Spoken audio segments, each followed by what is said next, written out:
Good morning, everyone. So, 10:32 in the morning pa. I just woke up actually. Okay, I don't know what time is it in the Philippines, but 11, 12, 1, 2, 3, 4. So, it's 4 p.m. in the Philippines. So, hintayin muna natin aabot ng 500 yung mga viewers natin before ako mag-i-explain kung ano talaga yung nangyari sa Duterte Street kahapon.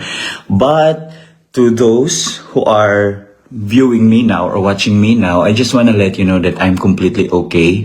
Yung sa mga taong nag-send sa akin ng messages, nagpapakita ng kanilang suporta, especially sa mga taga Davao, okay lang po kami. Okay lang ako. Wala po akong injury or sprain. Si Paolo kahapon, nag-swell yung part ng hand niya dito, may minor sprain lang siya. And naayos lang naman din namin. Okay? So, nasa 450 viewers na po tayo. So, pag nasa pag nasa 500, mag-start na akong mag-chika about kung ano talaga yung naganap kahapon. Okay? Okay, ito na, 522. Okay. Sige. Wait lang ha, mag-lip balm muna ako kasi yung crack ng lips ko, Okay. I miss you, boards.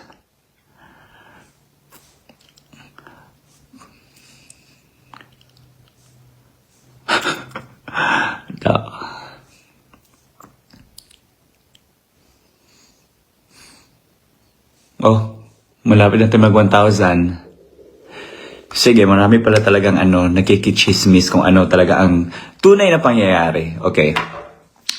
Ganito yon. Kahapon, we were waiting for Sir Bong, Tatay Digong's brother, na lumabas sa ICC detention facility kasi siya yung naka-assign to visit FPRRD. Okay. So while waiting, Crisette, Francis, Alvin, and Paolo, and even si Madam Edile, nandun kami sa malapit sa main entrance. Kumakanta kami ng kung ano-ano lang. Okay? Yung mga favorite songs ni Tatay Digong, kinakanta namin. And after that, nag-pray kami. Pinakita namin sa live yon, nag-pray kami. But while we are doing that, we are getting reports na from our friends na yung mga kampon pala ni Harry Roque, yung sina Den Got Politics, yung bakla na may beard and mustache pa, yung mahaba ang buhok, nakita nyo naman siguro sa live kahapon or yung mga videos nila, nagla-live na pala siya na pupunta na daw sila sa ang tawag dyan sa Duterte Street. Tapos nung chinek namin yung mga tao na nag-share ng live niya, nakita namin doon si Julius Milanio aka Princess Maui or yung Maui Spencer. Tapos yung si Channel 167, si Nestor Guzmanos po yan yung real name niya. Siya yung na-aresto dahil sa kaso niya, estafa ata, kung hindi ako nagkakamali, habang nagrarally sa EDSA.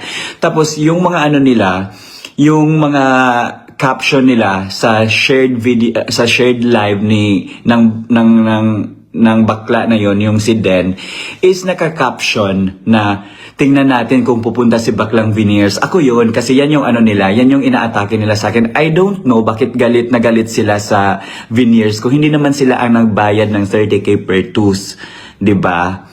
Pinagtrabahuan ko naman yung ngipin ko para maayos, 'di ba? Ayaw ko kasi yung magaya sa kanila na maraming tartar yung mga ngipin ba. So hindi yan pwede sa akin, okay? So yan yun. Tapos chinek din namin, shinare din siya ni yung Julius Milanio, yung baklang mahaba ang buhok din pero angkol pa rin yung mukha. Si Princess Maui ata yung page niya or Maui Spencer kung hindi ako nagkakamali. Tapos ang sinasabi niya doon, abangan daw dahil may sorpresa sila. And that's before we went to the Duterte Street.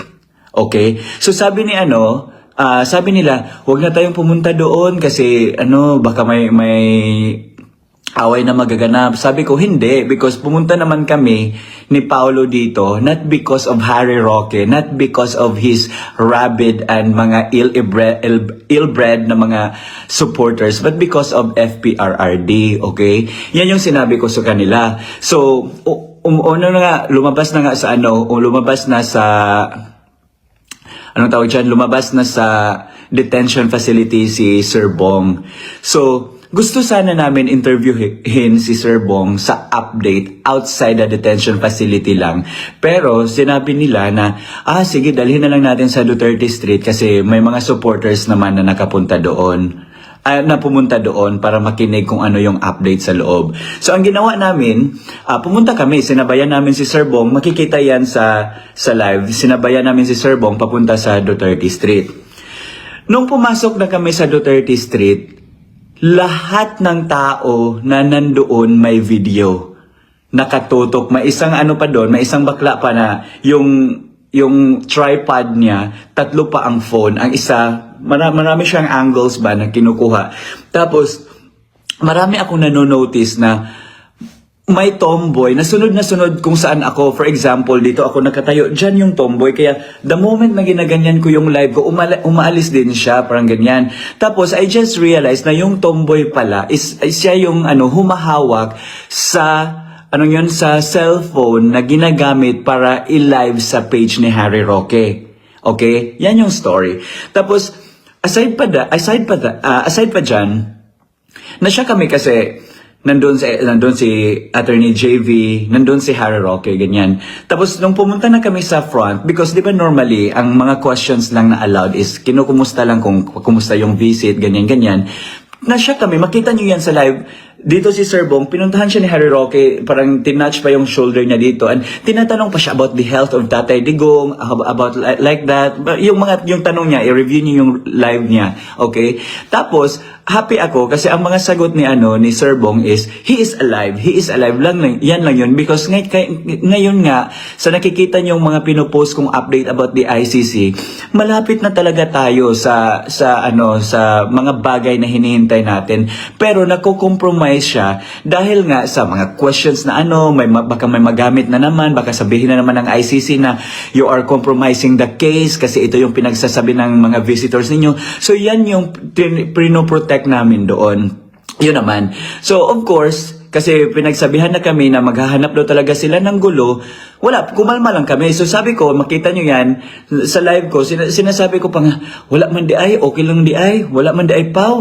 Yan yung sinasabi ko na para in Tagalog pa, wala pala, akala ko, dudumugin nila ako dito, parang ganyan. Kaya tumatawa ako. So, because may mga good friends kami dito na nagbigay ng ice cream doon sa Duterte Street, kumuha ako ng ice cream. So, kung nakikita nyo naman sa mga video, may ice cream ako, yung tinatawag nilang bitcho or shakoy, ganyan.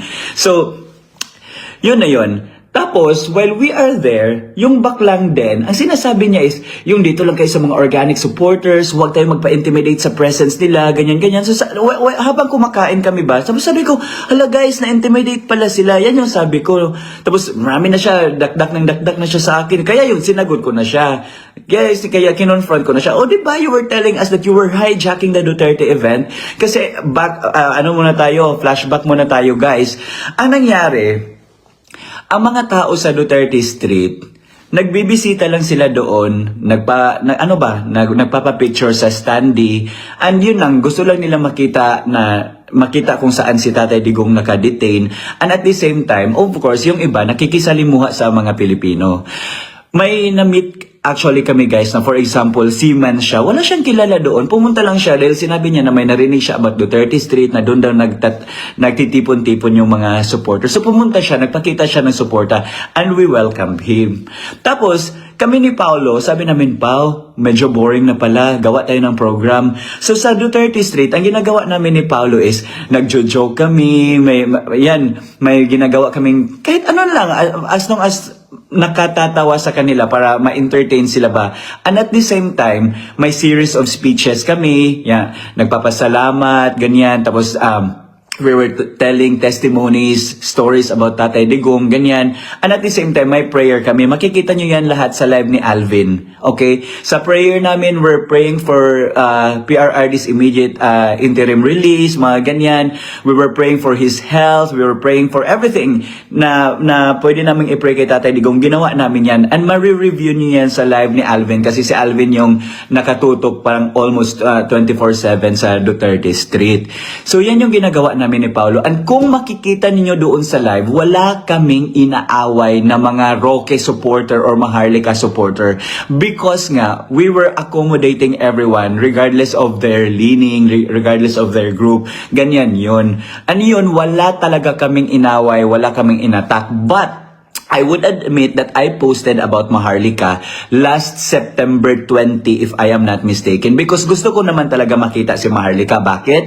Sa dinami-dami niya namang accusations against me, number one na dyan is nang extort daw ako ng 5,000 ticket. Mga ganyan. So gusto ko siya mag-confront, gusto ko siya tanungin, kaya gusto ko makita si Maharlika. Pero hindi ko in-expect na ang aatake pala sa amin ay mga kampo ni Harry Roque. Okay? Ito pa. Nandun na. So, Friday ata, kung hindi ako nagkakamali, or Saturday, nag-protest kami in front of the ICC. And kung hindi ako nagkakamali, according to Alvin or Aldo, sa permit daw is 100 people lang yung allowed mag-protest sa front ng ICC. Yung Duterte Street is different siya kaysa yung space na sa front ng ICC na allowed for protest or for rally, okay? Ang nangyari is, when we were doing the rally, marami pang Pilipino ang pumupunta because they thought na yun yung Duterte Street. So makikita nyo, puntahan nyo yung account ko, may video kami doon na we were shouting, "Free Duterte now, bring him home," ganyan. Tapos at the same time, nagpray kami, yung microphone, makita nyo yan lahat sa live ni Alvin, yung microphone, binibigay namin sa mga tao na gustong gustong magpray, ganyan. Wala talaga kaming inaway. We weren't even talking about Maharlika, about Harry Roque, or yung mga kampon niya. Wala kaming pinag-usapan na ganyan. Ang talaga namin is ang suporta namin kay Tatay Digong, okay? Yan yun. So after the protest in front of the ICC, we marched toward the Duterte Street. Nung nandoon na kami sa Duterte Street, ang daming Filipinos actually, and sinabi pa ng mga tao doon na, Sir Tio, Sir Paulo, we are very happy because hindi namin alam kung because of you na rumami ang mga tao, maraming pumupunta dito, or na timing lang talaga na maraming pumupunta. So happy kami masyado ni Paulo. So while we're in the Duterte Street, as I mentioned kanina walang ginagawa ang mga tao doon kundi kumakain lang, magpapapicture. So we decided to create a short program ba. So may tinatawag kami na magbigay ng personal testimonies. Nag-speech ako about sa current development ng political landscape of our country. Yan. And then yung bakla, yung nagsabi-sabi sa akin na nabully daw ako na I will stand up for a bully like you, yung ganyan-ganyan. Basta yung bakla na organic daw siya na supporter. Dumating siya. Tapos, of course, I don't know him. Okay? I don't know him. Just like with the other, same with the other Filipinos who are there. Hindi ko sila kilala. But, I was trying to be nice. I was trying to accommodate everyone. Until such time na we have a good friend here in Netherlands. Her Facebook page is Lucky Charm. So si Lucky Charm, binigyan namin ng chance na, ikaw muna mag-host doon, ganyan-ganyan. And of course, magaling yan si Lucky Charm eh. Ang ginawa ni Lucky Charm is, naggumawa siyang program, tumawag siya ng mga tao na mag-speech, mga ganyan. I'm one of those people na tinawag niya also with Paulo, ganyan. And tinawag nila si Den, yung bakla na mahaba ang buhok na may beard and mustache. Okay? Tinawag nila Den daw ang pangalan nun. So I was listening to the speech of Den. Tama. Kasi yung nagdala pala ng megaphone, yung Dutch na nagdala ng flag na may Marcos resign, yun pala yung asawa niya. So sabi ko, okay, at least may supporter pala tayo na Dutch. So happy ako. Tapos nung tinanong ko, sino pala si Den? So one of the people in the Duterte Street at that time, she said na, Sir, siya yung in-interview ng Reuters. Kilala mo yun, yung naka-brown na galit na kinausap niya yung taga-Reuters yung first day na dinala si Tatay Digong sa dahig. So sabi ko, siya pala yun. And sincerely guys, pinuntahan ko siya, nilapitan ko siya kung saan siya tumayo. And I thank him. Sabi ko, hey, my name is Tio.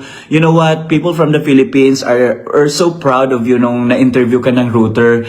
Kanina, I was asking one of the, ganyan, blah, blah, blah. And she told me na ikaw pala yung na-interview. So at least nakita in person. Thank you sa suporta mo. Hindi tayo titigil. Yan yung mga sinasabi ko sa kanya. Good things yung pinagsasabi ko sa kanya. So I was thinking all along na na, okay pala ang mga tao talaga dito. Only to find out na when he left together with his husband, may mga post na, yung screenshot na sinabi ko sa kanya na, nagre-report siya sa Rodi Bulilit na page. Sabi ko, bakit siya nagre-report sa Rodi Bulilit na page na ang ginagawa is to attack us? A page that is not discussing about the national issues, but a page that is posting vitriolic attack against us.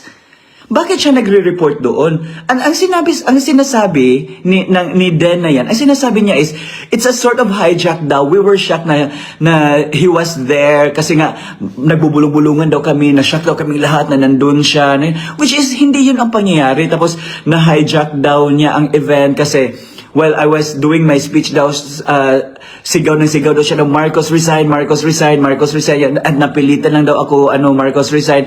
Tapos if kung babasahin niyo yung mga comment doon, marami mga double agent, ganyan talaga ang bayad. You know what? I was so good to him. Diba? I even thanked and commended him for his bravery na nagpa-interview siya. Only to find out na pagtalikod niya, iba-iba na yung pinagsasabi niya about me, about sa event, about sa mga tao doon. So, naawa ako sa mga supporters na wala namang kinalaman sa issues, na supporters na neutral, na wala namang grupo-grupo, wala silang pakialam sa grupo ni Harry, ni Maharlika, or grupo namin, kung meron man, ganyan-ganyan. Naawa ako sa mga tao doon because I was talking to them ba, and ang sinasabi nila, you know what sir, nag-day off lang ako ngayon, pumunta lang ako dito para makita ko yung stand-in ni Tatay Digong, makita ko yung detention facility, makita ko yung kapwa ko Filipino. So my day off, ginagamit ko na lang siya for this.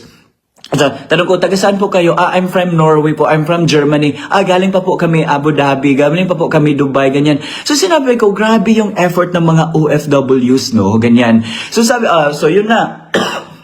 So of course, na-offend ako, na-disappoint ako na sa tao na kinausap namin ng maayos, winelcome namin, siya pala yung gagawa pa ng intriga about us. Pero, okay, flashback din muna tayo. Dumating kami here, September 20. Sorry. September 20. September 21, yung grupo ni na Harry Roque, may event sila sa Lanvan Reagan Park. Yan yung name ng park. Tapos, September 21 is, di ba, the National Day of Protest. Yan yung panahon na grabe yung protesta sa Pilipinas. So, sinabi ng isang kaibigan namin, kahit event nila, kahit doon lang tayo sa likod, ipakita lang natin ang suporta. Anyway, yung naman is for PRRD, not about them, ganyan. So may disagreements from some of our companions kasi sabi nila, baka aawayin nila tayo, baka sabihin nila na nanggulo tayo doon. So ang ginawa namin, nagpakita kami ng suporta pero nasa likod kami. Hindi namin dinisturb yung event nila. And to our surprise, marami din namang nagpapapicture sa amin. Marami din palang nakakakilala sa amin. Hindi ko alam kung plastic lang yung iba doon or or kumukuha lang talaga sila ng picture to mock us. I don't care actually. Pero ang point ko is, they approach us nicely and they were telling us so many good things about us. Salamat sa pagkikipaglaban ninyo sa ating bayan, ganyan-ganyan. Salamat sa suporta kay Tatay Digong. Sabi ko, na-appreciate ko yun. So, umalis na din kami kasi umulan, wala kaming raincoat and they continued with their program. Wala kaming post na negative about their program. Wala kaming sinabi na ang pangit ng mga performances, konti lang yung tao, mga ganyan. Wala kaming sinabing ganyan, okay? Tahimik lang kami, nagpakita lang kami ng support. Now, September 21, 2025, nakasecure na kami ng permit na gamitin namin yung the same park kung saan sila nag-program. So, ang ginawa namin, September 22 pala. Okay, September 22. Ang ginawa namin, nag-set up kami for the Duterte Street. Okay? For the Duterte exhibit. Yung setup namin, nilagay namin yung mga QR that would route you directly to the Rodi Duterte page. Yan yung page kung saan may mga reports and may mga factual data about the Duterte administration para makita ng mga Dutch or ng Dutch government yung ginagawa ni Tatay Digong sa country. Pinakita namin doon yung suporta niya sa mga OFWs, etc. Okay? Yan yung ano ng ano namin. Yung September 22. Walang program at that time. But, maraming dumating na mga Filipinos. Okay? Makikita nyo yan sa live. Maraming dumating na mga Filipinos. And of course, hindi namin kaya maisa-isa. Maubos din energy namin kung isa-isahin namin silang kausapin. Ganyan. So, ang nangyari, kumuha na lang, nag-request na lang kami ng audio, ng sound base, and ng microphone. And then, kinausap namin sila. Nag-speech ako, nag-speech si Paolo, sino pa ba yung nag-speech? Si Giselle ata. Tapos, of course, dahil may dala kaming luggage na may mga ballers para magamit para sa September 23 na event, dinistribute namin pati yung mga stickers, etc. Pero ano ang ginagawa nung mga tao na umatake sa amin? Linangaw ang event namin, nakapunta lang kami sa Netherlands because nang solicit kami, mga bayaran kami ni Amy Marcos dahil ganito yun. None of that was true. Walang katotohanan yan lahat. And then, ang challenge ko actually sa kanila is to really provide us all the proof, the pieces of evidence to show na bayad talaga kami, na someone has paid for our ticket, ganyan, na binayaran kami ni Amy Marcos just to be here, para ganyan-ganyan. Dapat i-prove yan nila. Pero walang event in last September 22, nag-install lang kami ng exhibit namin doon sa Land Van Regan Park. And, yun, successful siya. Pero nga, inaatake na kami. Deadma pa rin, okay? Deadma pa rin kami sa kanila. Now, fast forward. September 23 na. Yan na yung day of event. Kasi di ba, September 23 is supposed to be the confirmation of charges ni Tatay Digong. So actually, kami guys, especially kami ni Paolo, nakakuha na kami ng schedule sa VFS May 13 pa lang or May 12 kung hindi ako nagkakamali, i-double check ko yan. Kasi gusto nga talaga namin ni Paolo pumunta dito kay Tatay Digong. Ang first na schedule namin sa VFS is May 13 pa lang. That's right after the elections, which is hindi namin napuntahan ni Paolo kaya nag-short na ng time. So, naghanap kami again ng schedule para makakuha kami ng Schengen visa. And thankfully, nakakuha kami ng Schengen visa. And then, yun na nga, sabi namin, Pao, yung important na event ni Tatay Digong is sa September 23, kaya punta tayo pa, magpakita tayo. That's the reason why we're here. Okay? So, September 23, kasi hindi pala, tapos, di ba, within that time frame, from the moment na nakapag-apply kami ng visa until, di ba, may report na sinabi na postponed ang confirmation of charges. Pero, nandun na yung nakaprocess na kami ng visa, hinihintay na lang namin yung approval at makuha namin in return yung copy ng passport namin, yung visa na nakalagay sa passport. So sabi namin, hintayin lang natin pa. So sabi namin, since ito na, nag-effort na tayo, i-continue na lang natin. So even if hindi natuloy, na-postpone yung yung confirmation of charges, pumunta pa rin kami dito. Kaya nandito kami sa Netherlands. Okay? Now, September 23, may mga events kami. Makikita nyo yan. I even posted about it. Makita nyo yan sa live ni Alvin and Tourism. Makita nyo yan sa live ni Siron in the Netherlands, ni Pinoy Holland. Okay? Ang saya actually, guys. And we weren't expecting na maraming Filipino ang pupunta doon because weekday yon, may mga trabaho sila. Okay? And nasya kami na, dinumog kami ng mga Filipino supporters, guys. Mga Duterte supporters na wala naman silang pakialam sa mga grupo-grupo talaga, kundi magpapakita ng support, and we were so thankful. So on that day, we gave out giveaways. We gave out merch like t-shirts, Salamat PRRD books, tumblers, tote bags, stickers, caps. Marami kaming binigay na caps, ballers. Ano pa yung binigay namin? Payong. Nag-provide kami ng payong kasi ang dito sa Netherlands, guys, parang 4 season, mainit ngayon, uulan bigla, maginaw na naman, parang ganyan. So, nag-provide kami ng payong, okay? Tapos, namigay kami ng merch, and very random, okay? Very random talaga na. For example, yun si Ate Lucky Charm, pinasayaw namin, hoy, sumayaw ka, ganyan-ganyan. Yung isa pang friend namin na si Francis, kumanta siya. Tapos, may maraming performances. Tapos, random masyado na, pwede ka mag-speak. So, ako kaya, that's the, nabigyan ako ng opportunity to speak. So, I addressed the people who are there, the Filipino people who are there. So, I was talking about the impeachment case. I was talking about the confidential fund, etc., etc. And I wasn't talking about Harry Roque, Maharlika, and their kulto, okay? No attacks against them. Personally, wala akong ginawa sa kanila. But if you look at their post, if you check their pages, kami ang laman, kami ang contents. So nakapagtataka talaga na bakit nila inaaway yung mga tao na nag-effort to show the Dutch government how good PRRD as a person, as the President of the Philippines. Bakit nila inaaway yung mga tao na nag-spend ng money for their accommodation, for their flight, for their food, and even nag-take ng off from work just to be here, just to show their support? 'Di ba? Ako talaga, kinukontra nila ako. Tingnan nyo page ni Edwin Hamora, ni Princess Maui. Tingnan nyo, ako lahat ang laman doon. Grabe, kahit anong atake na lang ang ginagawa nila. Tapos na-shock ako na, ayun pa, sinugnuran pa yung den na yan. Sinugnuran pa nila. So yan yung yan yung pangyayari, guys. Bakit umabot sa ganito? Now again, doon na kami sa Duterte Street. While we are there, marami kang naririnig ba? Ganyan. Tapos ako, nagla-live ako, tapos may mga comment sa dapat nakikita niyo naman na nagpuputang ina naman talaga ako, di ba? Tapos yung putang ina ko, it's not directed to anyone. For example, hey, ikaw putang ina mo, ganyan. Wala akong ginawa. Kundi it's a form of expression man. For example, I'm reading comment now, tapos may comment, ay, putang ina, ganyan. Tapos, alam mo ba, nagbabaklaan kami ni Pao because we just want the positive spirit in the Duterte Street. We don't want yung mga away-away bigla.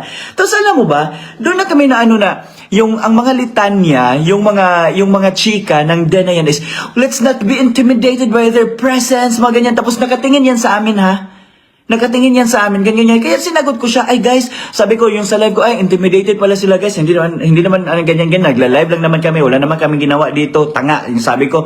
Tapos doon na siya, marami na siyang ganyan, no, marami na siyang mga ganyan, di ba nakita nyo naman bunganga niya, very palingkera, ganyan. Of course guys, although I am professional, pero I can always stoop down to someone's level, okay? Kaya ko talaga makipagbardagulan in a palengke way. Kaya ko makipagbardagulan talaga. Kasi wala akong pakialam. Ganito yon. Hindi ko kilala lahat ng mga tao doon. Yung iba, kilala ko na kasi nag-introduce na sila. For example, sila Ate Marilu, sila Tita Marivic, si Tita Janet, sino pa nandun, sila Lars, mga ganyan. Kilala ko na sila, Lucky Charm, kilala ko sila. Pero yung ibang mga tao doon, hindi ko kilala. Okay? And I found out, just, kahapon, late na kahapon, na lahat pala sila ay mga Rocky supporters, binigyan pa ng certificate ni Rocky, mga ganyan-ganyan. So sabi ko, so they planned the attack all along. Tapos nung kinausap ko yung mga tao dito, sinabi nila, Sir Tio, yan din ang ginawa nila kay Alvin during his birthday. Na may isa na mag-provoke, tapos sila na lahat, ganyan-ganyan, mga bunganga nila ganyan. Tapos alam nyo guys, nakita nyo yan, di ba? Ang dami kong mole sa lips kasi hindi talaga ako nagpapatalo. Yung mouth ko, machine gun talaga ito, okay? Kaya nakikita nyo naman, kahit yung mga babaeng may mga tartar sa ngipin, pinatulan ko pa talaga kahit hindi nakapatol-patol, okay? Yan yung, ang sinasabi ko kasi is, pumunta kami dito just because we wanted to show our support to Tatay Digong. Hindi kami pumunta dito to please you or to be friends with you because to begin with, I don't have any plans to be friends with Rocky's friends. Okay? Bakit ako, ang circle ko sa Davao, mga gwapo, mga magaganda. And bakit ako makikipag-communicate at makipag-friends sa mga supporters ni Harry Roque? May mga double chin, triple chin, mga mukhang gasol, mga TNT, etc. Di ba? Yan yung point ko. Sabi ko, bakit yung babae pagkahapon pa-shout-shout pa siya sa akin, huwag ka kasing magmura, putang ina, minura ba kita? Di ba? May isa pa, yung Jessica na may utang pala daw, maraming utang dito. Kung makapost, huwag kang umuwi, walang alis, mga turista lang kayo, ganyan-ganyan. Feeling VIP, bakit kami nagpa-feeling VIP na we went here sarili naming pera.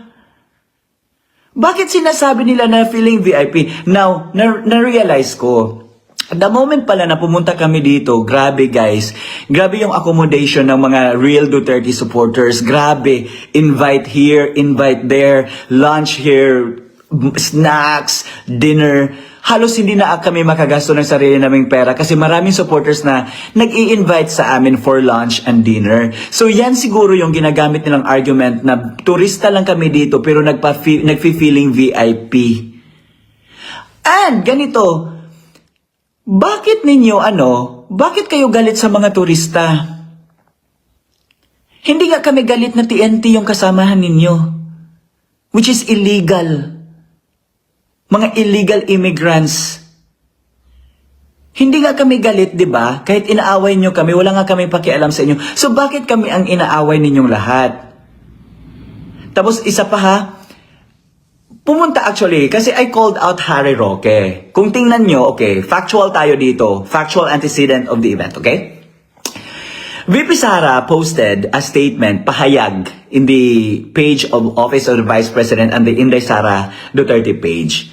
Sa pahayag niya, VP Sara mentioned na she had a very reliable source in the hospital ata kung hindi ako nagkakamali or in the ICC who told her, who informed the family or the defense team na Tatay Digong was actually found unconscious, nawala ng malay, okay? Yan yung statement. Tapos, of course, we shared it ganyan. Tapos na-shock kami na hours after VP Sara posted that statement, nagpa-interview si Harry Roque sa bilyonaryo. And ang sinabi ng bilyonaryo, nilinaw ni Harry Roque na hindi nawala ng malay si FPRRD.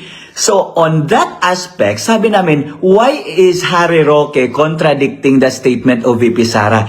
Is it his job to contradict the statement of the immediate family member? Is it his job to malign the reputation of the Defense Counsel of Tatay Digong? So maraming questions na tinanong namin. Tapos, of course, kahapon, live lang ako. I wasn't expecting actually na Harry Roque will come and tell me na, hey Tio, nabasa ko yung post mo, di ba sir? Di ba, very confrontational si Harry. Ako, bakla din ako. Hindi ako nagpatalo. Okay, yung sinabi ko na contradicting yung statement mo kay VP Sara.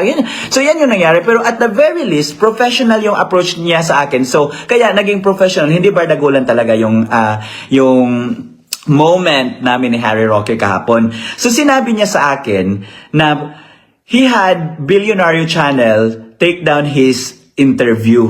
Okay?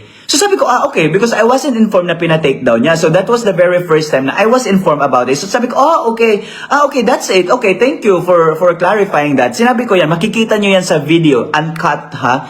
Makikita nyo din yan sa live kasi yung tomboy na sa likod niya nagla-live para siguro makakuha sila ng proof kung ano yung pinagsasabi ko. So yun na yung point ko na sabi ko, okay, ganyan. Tapos, sinabi ni Harry Roque sa akin na, dapat, pinanood mo yung entire video, yung entire interview. Sabi ko, yes, I watched the entire video and you somehow contradicted. Sabi ko, yung statement ni VP Sara. Because nga guys, kung pakinggan nyo ha yung entire Billionaire Channel na interview niya, sinabi niya man talaga, and sinabi niya pa na may mga insiders sa ICC. So sabi ko, he is compromising the case because if malaman niya ng ICC na an individual who is seeking asylum in the Netherlands because of the human trafficking cases filed against him in his country has an insider inside the ICC. So, di ba, that would compromise the case of FPRRD. Kaya nga, we are calling out Harry Roque to at least shut up sa period na ito because this is very crucial for Tatay Digong's interim release. Pero nagpatuloy pa rin siya. Pero at the very least talaga guys, yun na yung time na may moment kami ni Harry Roque. And sinabi niya naman, so I even thank him, thanks for clarifying. And sinabi ko pa talaga, guys, yun na, clarify na ni Harry Roque na pina-take down niya daw yung interview niya with the Billionaire News Channel, ganyan, etc. So wala na sanang yun. Pero kung makikita nyo sa post ko ngayon, may mga group of ugly creations there, ugly creatures, ugly girls actually, na sila yung na, while nagla-live ako, napamura ako, ay putang ina, ganyan. So sabi niya, hoy, wag kang mamura, ganyan. Who are you? Kaya sinabihan ko siya na who are you, ganyan. Kasi feeling entitled, feeling nila ba na control nila yung mouth ko, feeling nila control nila yung existence ko. Sabi ko, who are you? You cannot debate on me with that. Sinabihan ko siya kasi hindi ko naman siya minura. Actually, wala akong minura na specific person, hey, putang ina mo, hey, ikaw Harry Roque, putang ina mo. Wala akong sinabing ganyan. Okay? Napamura ako dahil sa live. I was interacting with my viewers at that time na pamura ako. Pero galit na galit sila sa pagmumura. Pero sila mismo, minumura kami online. See, nakita nyo kung gaano ka-toxic, gaano ka-inconsistent ang mga putang inang yan? 'Di ba? Yan yung sinasabi ko na, if we will not fight them back, pinapakita lang namin sa kanila na kaya nila kaming kontrolin, na kaya nilang, that they can control our existence, which is not. Bakit? Pumunta nga kami dito without their help. Di ba?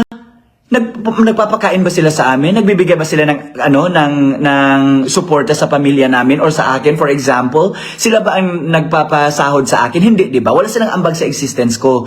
And the audacity to call me out on what to do, but they cannot call out themselves. Kaya nga, while Attorney JV was talking, sinasabihan ko sila kasi approve sila sa pinagsasabi ni Attorney JV na dapat mag-unite tayo despite our differences. Pwede man tayo maging supporters. Yan yung common denominator natin, but we cannot be friends. Sabi ko, okay. And sila din, nakaganyan din sila. Okay, approve sila sa pinagsasabi ni Attorney JV. Kaya sinabi ko, so dapat i-apply niyo yan sa mga sarili ninyo. Doon sila nagalit. Lalo na yung babae na denture ata ang ngipin, tapos yellow pa, di ba? Feeling ko mga tartar na yun. Galit na galit siya sa akin. Siya, dahil nagmumura ka, ikaw putang ina mo. Sabi ko, show me some proof na minura kita. Kailan kita minura? When? Hindi niya maisagot kasi hindi ko naman talaga siya kilala. Yung isa pa, yung babae, Jessica, yung sinabi na marami daw utang dito sa mga kababayan nating Pilipino, okay? Siya pa yung nagsabi-sabi sa amin na, ako pa yung kasi inaway, actually, yung matabang babae, yung may double chin, yung asawa niya, yung na-mystical kay Pao, siya yun actually, grabe makapanglait kay Pao. Mga turista lang kayo kung ano-ano yung pinagsasabi niya actually. Kaya si Pao, pumunta si Pao, sinabi niya, you, ganyan, yan yung away nila ni Paulo. Pero yun nga, sinunggaban na si Pao, kaya nga, Pao fell, and then pa siya sa barricade, kaya yung nag-swell yung kamay niya, may minor sprain siya sa left hand, right or left hand, or right hand ata. Yan yung pangyayari. Tapos alam nyo ba, maldita yung matabang yun. Yung mataba na may double chin dito, na parang gasol talaga, maldita yun. Tapos sabi ko talaga, kung kabisado ko talaga kung kilala ko yung mga taong yun or kung ako yung sinakit nila o kung ako yung si Paulo, lahat siguro sila Diyos ko Lord, ito lang masasabi ko because under the law kasi pag self-defense hindi ka makukulong, may overt act na. Physical na si Paulo, sinakta na si Paulo. Kung ako si Paulo talaga, tapos imagine yung gurang na naka-green, clarify ko pa, hindi pa to verified information please don't take this against me. Pero may information na umabot sa akin na may kaso na daw yun dahil nagbenta daw yun ng droga. Yun siya, lumapit siya sa akin, kaya ginanyan ko yung video. Sabi niya, ano palang gusto mo? Ganyan siya. Gurang na yun Tapos pinakita ko, sabi ko, sige, ganyan. Buti na lang may umawat na mga supporters, ganyan. Tapos while that old man was attacking me, yung asawa ng babaeng triple chin, inatake niya si Paulo. So, yan yung ko, sabi ko, wow, nakaplan sila lahat para ma-corner kami, para hindi ko ma-defend si Paulo or Paulo cannot defend me. Kasi dalawa lang kami ni Paulo pinagtulungan nila. And marami sila, more than 20. And premeditated talaga lahat. Dito, nagyayaw-yaw yung isang tao. Dito, grabe yung mura sa amin. Yung baklang din, nandun naman, nag-shout na bully-bully. Ang dito naman is parang nagpapa-act as if, saint na, huwag kayong ganyan. Dapat lang tayo, putang ina ninyong lahat. Well, again wala akong planong makipagkaibigan sa inyo dahil aside sa mga pangit kayong lahat, ang pangit pa ng mga katawan nyo, pangit pa yung mga ugali ninyong lahat. Okay? Nandito kami for FPRRD, hindi kami nandito para sa inyong lahat. Okay? So sa mga chismosa dyan, makita nyo, tingnan nyo ang live. Sino ang hysterical doon?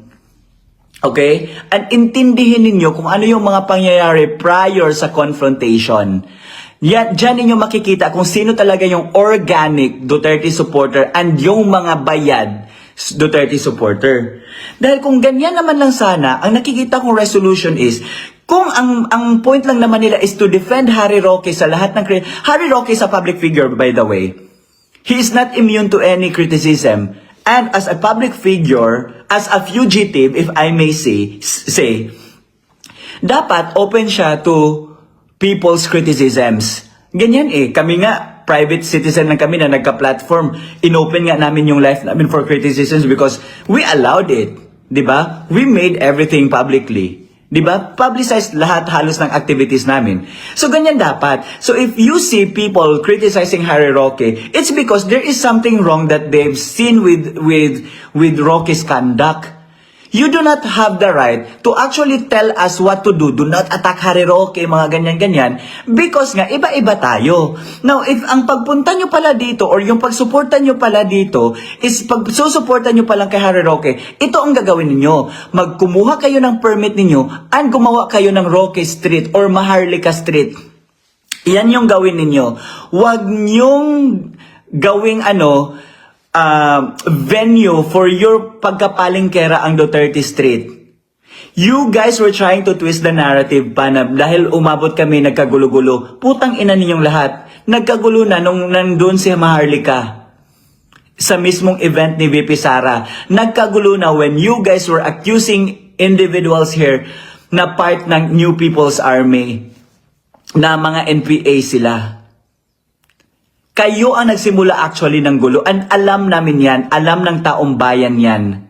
Huwag nyo nang i-twist yung narrative because wala ni isa sa inyo marunong magsulat.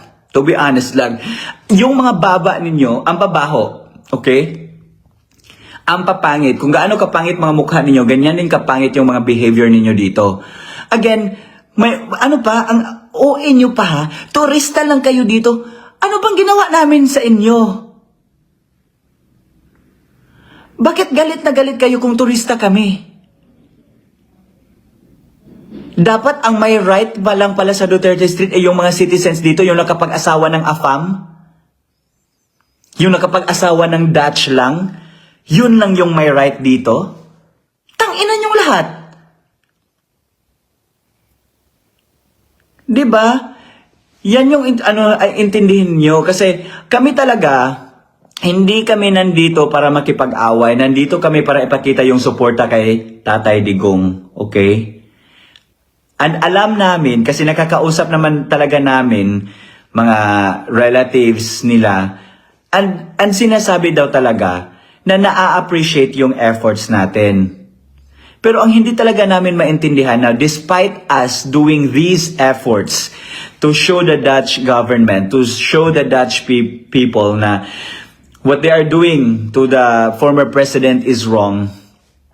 Kami pa yung inaatake. Kami pa yung ginagawa ng issue. Kami pa yung ginagawa ng intriga. Hindi ko talaga alam kung ano yung ikinagagalit ninyo sa amin. Because kung ayaw ninyong si Harry Roque, i-criticize, then tell him na mag-private na. Tell him na dapat hindi na siya visible publicly. Kasi nga, when you put out everything publicly, you should be open to people's criticisms. So kung ayaw ninyong i-criticize si Harry Roque, then tell him to shut up. Kung yan lang yung ikinagalit ninyo sa amin. Kung ayaw ninyong inaaway namin si Maharlika, then tell Maharlika na mag-stop na siyang awayin kaming lahat. Mag-stop na siya sa mga intriga niya. Imagine isang kakilala namin, sinasabihan niya ilabas niya ang video. Until now, wala siyang nilabas na video. Why? Naghihintay siya ng bayad? Kasi di ba sabi niya may proof siya dahil nakuha ng Ray-Ban eyeglasses niya na video na nagchuchongke yung mga taong yun. Bakit daw hindi niya nilalabas? Kasi kasali siya. Yan yung point namin. Okay? Yan yung point namin. Tapos ngayon, you are accusing us of soliciting money. Kayo yung mismo, ang daming screenshots na sinubmit namin sa mga Duterte family members sa pangsusulisit ninyo. Unidentified na halos lahat kayo. And feeling ninyo you're still doing this for PRRD. No, you're doing this because you have a vested interest. You are doing this because you have ulterior motives. And maybe, yan yung reason bakit galit na galit kayo sa amin. Because ini-expose namin kayo. Kasi ang point lang din namin dito is, hindi namin kayo kilala isa-isa. And never ko kayong na-content. Halos ng content ko national issues. Halos content ko public figures. Halos content ko about our politicians, about our leaders. I wasn't talking about private individuals. Only now because you guys attack us. That is the difference, okay? That is also the disconnect that you guys fail to understand. Grabe, kung makapag-asta turista lang kayo, kayo ano dito, citizen? Tapos, kung citizen kayo, bakit kayo naging citizen? Kasi nagpatira kayo ng mga Dutch? Ginawa kayong slave? Para i-taker sila when they grow old? Yan ba gusto nyo marinig? Turista lang kayo dito. Hindi naman kami nagpa-feeling VIP. Kung nagpa-feeling VIP, did we ask money from you guys para i-cover yung mga dinner namin, yung mga lunch namin? Ako pupunta ako ng Paris, bumili ako ng Gucci and Chanel. Did I ask money from you guys para sabihin nyo ako nagpa-feeling VIP ako dito? Wala, di ba? At kung feeling niyo minura ko kayo, can you send a screenshot or screen record na minura ko kayo specifically na, for example, ikaw Harry Roque, putang ina ka, ganyan? May nakita ba kayong ganyan? Ilapag nyo yung mga proof ninyo kung meron talaga. Dahil kung wala, ano lang kayo, chismosa kayo. Ano lang kayo, you were instructed to do what you were instructed to do. Okay? So, 11:18 na here, guys. 11, 12, 1, 2, 3, 4, 5. Alas 5 na dyan sa Pilipinas. So, sa mga kababayan namin sa Pilipinas, actually, hindi pa gising si Paolo. Okay, hindi ko pa siya nakausap, hindi ko pa na-double check yung kamay niya. Pero, gagawa kami ng hakbang para sa mga taong ito. Okay, klarong-klaro naman, uncut yung live. Ang live ko actually guys, private ko muna kasi we will use it as our evidence na we haven't done anything wrong with them. Okay, sila yung unang umatake sa amin. So, ibabalik ko lang yan if okay na yung mga steps na gagawin namin. Do not worry about us. Kaya naming i-defend ang sarili namin. Worry about yourselves. Baka magsusulisit yan sila sa inyo and magpapabiktim. And yeah, overwhelmed din ako sa support na pinapakita inyo sa akin, sa amin dito. Nasaktan lang talaga ako na, lahat tayo supporters, that's our common denominator. Equal tayong lahat. Andito nga sa amin, walang leader, lahat volunteers. Lahat volunteers po.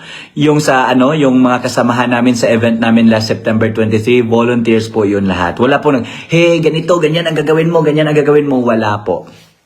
Ang ginagawa po namin is magtulungan. Hindi katulad sa kanila na nagpapa-entrance fee sa mga events nila. Ganyan. Bakit ba kayo nagpapa-entrance fee? Money-making scheme? Bakit ba kayo nagsusulisit just to support Tatay Digong? Tatay Digong doesn't want that. Tatay Digong doesn't like that their family name is being used para sa mga ulterior motives ninyo. Bakit kayo nagsusulisit? Yan yung problema sa inyo. At ngayon, pinapahid niyo sa amin yung solicitation scheme ninyo. So sa mga OFWs dyan, mag-ingat kayo, huwag kayong magpauto. Ayaw ng Duterte family na mamera sa taong bayan gamit yung pangalan nila. They're not even accepting any monetary support, right? So kung may ng event dyan, sabihan nyo lang sila, okay, mag-event pala kayo, we will support, we will be there, but we will not shell out any amount because nga ayaw ni FPRRD na magbigay kami ng pera. Yan yung intindihin ninyo. Tapos, yun, sandali lang, marami na palang comments, marami palang nakichismis, hindi bumaba sa 2K actually yung mga following ko. Sana yung mga following ko dyan, yung mga nakikichismis ngayon dito, mag-send kayo ng stars.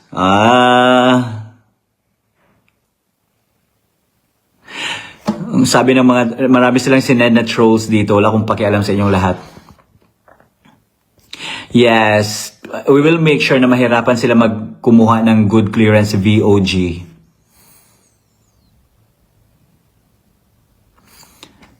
Sabi ni Jana Fernandez, si tatay nga nagmumura, so it shows ayaw nila ng palamura, ayaw nila kay tatay. Di ba?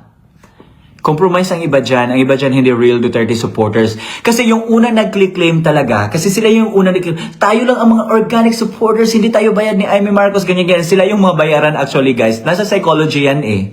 Defense mechanism yan. Ganyan.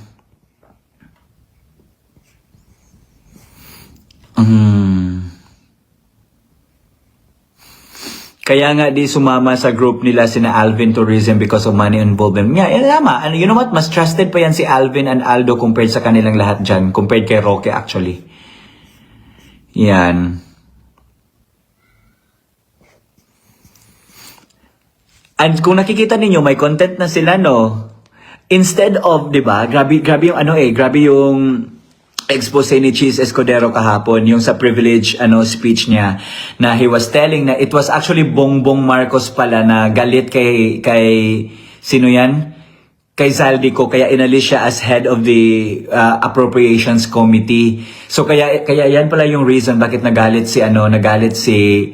si Romualdez kay Cheese Escudero, kaya under demolition job si Cheese Escudero. Yan yung mga revelations kahapon. Tapos at the same time, it is really Romualdez na nag-spearhead sa impeachment case ni VP Sara, dahil si VP Sara lang pala talaga daw ang makakalaban niya sa 2028 when he runs for president. Yan yung mga revelation kahapon. And at the same time, pinakita din doon sa speech ni Cheese Escudero na si Romualdez pala and si they are doing everything to put the good vice president down talaga, kasi siya yung balakid sa money making scheme na. 'Di ba dapat yan yung content natin? Pero tingnan niyo yung content ni Canor, ni Manang Canor, ni Maharlika, ni Princess Maui, ni Edwin Hamora, yung mga tao na mga kulto nila, kami yung content nila. 'Di ba? Kino-content nila kami expecting na we will parang focus all our energy sa kanila para hindi kami makapagsulat or we cannot talk about the issues about Romualdez. So nakikita niyo yan paano nila ginagawa yung diversion tactic nila. 'Di ba? Yan na yun. Yun yung intindihin niyo mga kababayan ko dyan sa Pilipinas at sa buong mundo.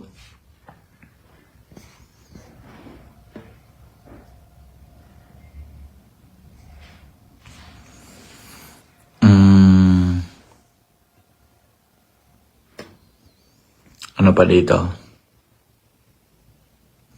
Sabi ni Aiza Erong, hanapin niyo yung account ni Aiza Erong at murahin niyo yung putang inang yan. Sabi niya, sus mga palaaway jud mo, wala mo, di mo abot diha, wala nagkagubot pakaulaw ra mo. Imagine. ilang days na 1 week na kami dito, walang gulong nangyari, walang gulo po. Aiza Erong, walang gulo. 1 week na kami, nagkagulo lang kahapon na nandun lahat ng kampo ni Harry Roque. Inatake kami sa Duterte Street, naka-live silang lahat, naka-video silang lahat, planado nila lahat. That was the only time na nagkagulo. Hindi po nagkagulo, 1 week na po kami papalik-balik sa Duterte Street na yan. Hindi nagpapakita si Harry Roque at yung mga kampon niya. Kahapon lang nagpakita sila full force kasi nakaplano pala lahat. Imagine nasa likod lang pala si Harry Roque ng baklang den na yan, nasa sasakyan, nagla-live na, "Huy, mag-live na kayo, ganyan." And he was telling negative things about us and Harry Roque did not call him out. Kasi nga, that's the instruction. Oh, thank you Ormay Luciano Susan. Thank you for the 100 stars. Salamat sa mga mag-shoutout ko muna yung mga nag-send ng stars sa atin. Thank you Gigi Digman Dahab, Ormay Luciana Susan, Ellen, Geraldine Hernandez Martens, PhD, Joanna Marie Hoson, Aldin Ferraren, Jessica Lin, Jenny Cabonce, Mavel Koniyoshi, Joanna Marie Hoson again, Isha Mi, Ana Margarita Maritana, Abby Moreno Diaz, Helen Bratter, Hi Beji, Jeanette Aleria Chavez, Nobleza Ian Bernadette, Sen Alterado, Chinese character, Rusty Ignacio Mendaño, Sunshine Ramos Malinao, Mavel VMF, DM Tagailo, Mila Salinas Macalanda, Lenny Merks, Ruby Bato, Visa, Heril Grace Fenis Casasola, John PC, Jane Anuver Bracero, Caravan Asia Luzon, Delsa Saga, V. Michelle, Pai Reserva, Sunshine Ramos Malinao, Amik Garciniego, Thank you so much sa mga nag-send ng stars dyan. Baka hindi pa kayo pagod, mag-send pa kayo ng more stars para mas lalo silang magalit na dito nyo pinapakita yung suporta sa akin at hindi sa kanila. Dahil that's their point nagko-content lang sila sa amin. Kung tingnan ninyo, wala silang maigawang content about the national issues. Ang content nila kami. Kasi binivideohan nila kami, binabantayan nila yung bawat galaw namin, kahit yung katiting na statement, ginagawa nilang big deal kasi yan lang yung bumubuhay sa kanila, yan na lang yung content na maiisip nila. Yun, isa din yan sa isipin ninyo. Stop following all of them. Bakit? Wala naman kayong makukuhang substance sa kanila. Wala kayong makukuhang substantial input sa kanila. Dahil ang inaatake lang naman nila, alpotera, bayaran, solicitation, mga ganyan-ganyan, bayad ni tauhan ni double agent lang. Yan lang yung argument nila. And yan lang yung gusto nyong argument din, guys. 'Di ba? I-follow nyo na yung mga substantial na mga Duterte supporters, yung nagdi-discuss about law, yung nagdi-discuss about national issues, yung nagdi-discuss about the current political landscape, yung mga ganyan, yan yung i-follow nyo. Do not spend or waste your time reading or following these people who can't even articulate what's inside their minds. Okay? What's on their minds. So, kasi pa. Kami pa talaga, imagine na, kami pa daw yung hindi organic supporter. O, di ba? Ang ganda ng ngipin ko. Wala kayong tartar na makikita dyan. O. Yan. Wala kayong makikita dyan. Alexa, sa kanila, ipasmile mo si Harry Roque, si Maharlika. Ipasmile mo sila ng ganyan. Or si Edwin Hamora, di ba? Makikita nyo lahat ng mga tartar ng mga putang inang yan. Ang sa pa ba?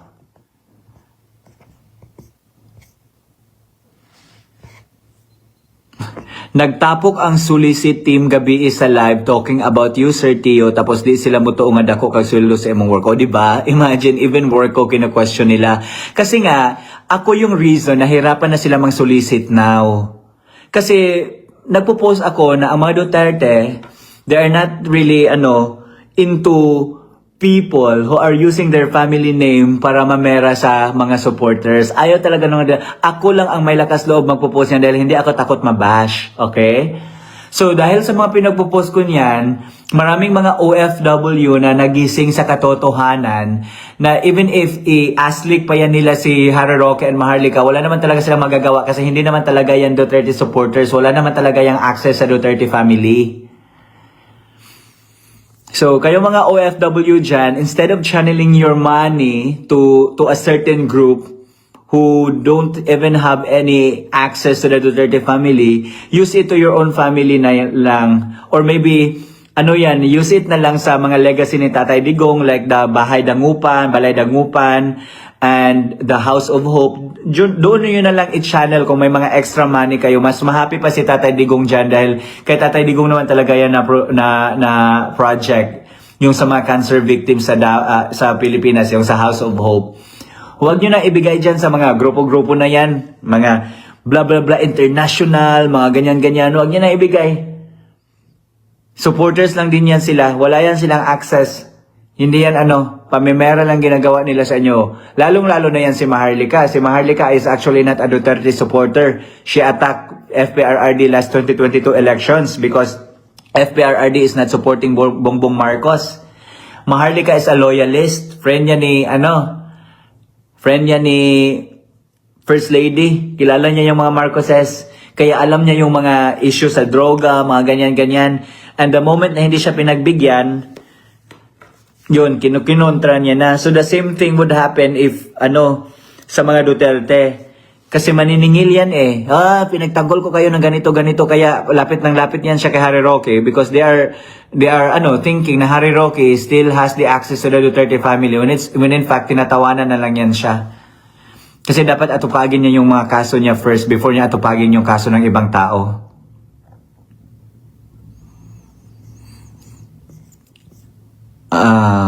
And ito pa din, guys. Ay, ito talaga ang nakakatawa. Ini-issue nila ako na retokada. Wala po akong retoke. Jotox lang po yan, guys. Non-invasive yan. Jotox lang yan. Para mas lalong lumiit yung mukha. Tapos Alar Tox para hindi yung ilong. O, di ba, my nose is not moving. Alar Tox, tapos paayos lang ako ng kilay. Hindi yan retoke. Ang retoke, yung mga mga rhinoplasty, lalo na yung mga bakla na mga supporters nila na ang pangit pala ng pagkatahi ng rhinoplasty nila. Yan yung mga retokada. Ako wala akong retoke. Nagpaano lang, ano yung tawag siya, nagpaniwang lang ko ba? What's nagpaniwang ba in Tagalog?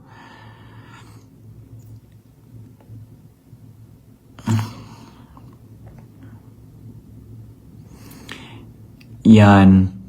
So by 11:35, I'll end the live na guys. Thank you for tuning in. So sa gustong humabol dyan, mag-send kayo ng stars. Charot. O diba?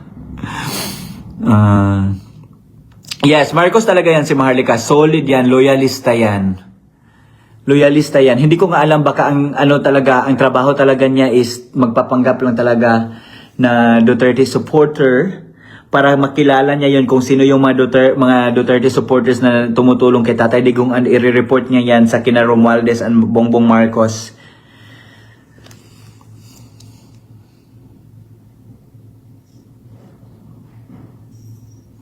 Oh, thank you Hazel for the stars. Isha, Joanna Marie Hoson, thank you. So I only have 2 minutes left and hindi pa bumaba sa 1.5 yung ano natin, nakikichismis. Yun na yung buong chismis. Wala nang iba, walang dagdag, walang bawas yun. Sabi ni Bading, pangit ka daw, dati gumanda ka lang kasi nagparitoke ka daw, tas yung ilong niya daw, normal daw niya. Oh, wala akong pakialam. Ang tartar niya, ayusin niya. Also, hala, ganito na nga mukha ko, hindi pa nagparitoke. How much more no kung magparitoke pa ako. Thank you, Tay Amix. Salamat sa suporta mo. Thank you for the stars. Dapat fresh lang ta, guys. Oh, thank you, Rose Lopez Ordonio. Dito yung mom ko. Hi, friend, precious. Ano ba? Yun lang guys. So, don't worry about us. May mga Filipinos naman dito na tumutulong sa amin talaga. Sila yung nag-guide on what to do, saan namin pwede i-report. Yan. So, lumalaban kami dito, ha? Nakita nyo naman, kailan ba kami namera sa inyo? Kailan ba ako, 3 cases na ang na-file against me? Nag-solicit ba ako sa inyo? Wala, di ba? Yan yung isipin ninyo na hindi ako nagtake advantage sa inyo just because I'm a Duterte supporter. Pero kailan nyo na nahuli si na Maharlika at kasamahan niya na solicit, di ba? Maraming beses na, yan yung isipin ninyo. Okay? Yun lang, 1 minute left. Sige, laban, stars, keep it coming.